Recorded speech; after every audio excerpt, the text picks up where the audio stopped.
কি আলতাফ ভাই, দৌড়াইয়া বাজারে গেলা, আবার ফিরে আইলা বাজার থেকে দেখলাম। কি করুন ভাই, দৌড়াদৌড়ি তো কাম, সারাদিন তো এই কামই করতে হয়। সাহেবা, না, আহ, টাকা পয়সা নাই। আরে আমি খাওয়াইতেছি।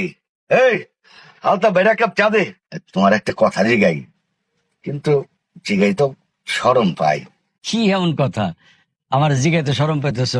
না, আমার পোলা সিঙ্গাপুর থাকে, প্রতি মাসে আমার লেগা 10,000 টাকা পাঠায় চাপান খাওয়ার লেগা। তোমার পোলা আকাশ তো এখন বাড়িতে, আকাশ কি তোমার দেয় না? শরীফ ভাই খবরদার, সাহস বেড়ে গেছে না? এটা তুমি কি কইলা? আমার পরিবার সম্পর্কে, আমার পোলা সম্পর্কে এইসব কথা কওয়ার সাহস তুমি কই পাও? শোনো, তোমার একটা কথা কয়ে দেই, আজকের পর থেকে তোমার এই চা তো দূরের কথা, এক ফোঁটা পানিও কোনদিন খাবো না। আহ, আল্লাহ দে বাসে না, নিজের টাকায় বানানো ঘরে থাকতে পারোস না, থাকস তো ফকিন্নির মতো। আবার পোলার কথা যে গেলে চেত দেখায়, ওই রকম পোলা আমার থাকলে বিষ খাওয়াই মাইরা ভালাইতাম। এই বুইরার এই বাড়ি থেকে বাইর করবি কেমনি? তোমার রাখছি কি জন্য? হ্যাঁ, একটু বুদ্ধি টুদ্ধি দিতে পারো না? দুইটাটা আমার সহ্য হয় না। কোনটা সেকেন্ড কোনটি তোমার রাখছি। আমি কি তোর বাড়া খাটুন না রে? হ্যাঁ, যে তোরে আমি বুদ্ধি দিম খালি, নিজের মাথা নাই, নিজে একটু বুদ্ধি বাইর করতে পারস না? এটারে মনটায় দেখলে চায় সে পাঞ্জাবির পকেটের ভিতরে সাপ ঢুকাই দি, সাপে একটা সবল দিয়ে মাইরা ফেলা।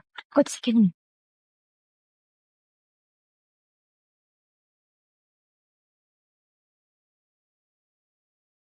বাবু ঘুমাই গেছো? না, এমনি ঠেলা দিয়েছিল। কিছু কইবা? ও ভাবলাম তুমি একটা গল্প করি আর কি। বিদেশ থেকে আসছে পরে তো তুমি আমার দিকে একটু ভালো করে দেখলাম না। করতেছিলাম কি, আমার তো একটা আল্লাহ দিলে বাচ্চা আছে, ও তো বড় হইতেছে, ওর একটা ভালো স্কুলে ভর্তি করা লাগবে। ও কি এরকম ভাঙ্গা টিনের বাড়ির মধ্যে থাকবো? আমাকে একটা দালান বাড়ি করতে হইব না? আচ্ছা ঠিক আছে, তুমি কোনো চিন্তা করো না, একটা দালান বাড়ি ঠিকই করুন। আর বাচ্চা কাচ্চার ভবিষ্যতের কথা তোমার চিন্তা করতে হবে না, ওইটা আমার মাথায় আছে।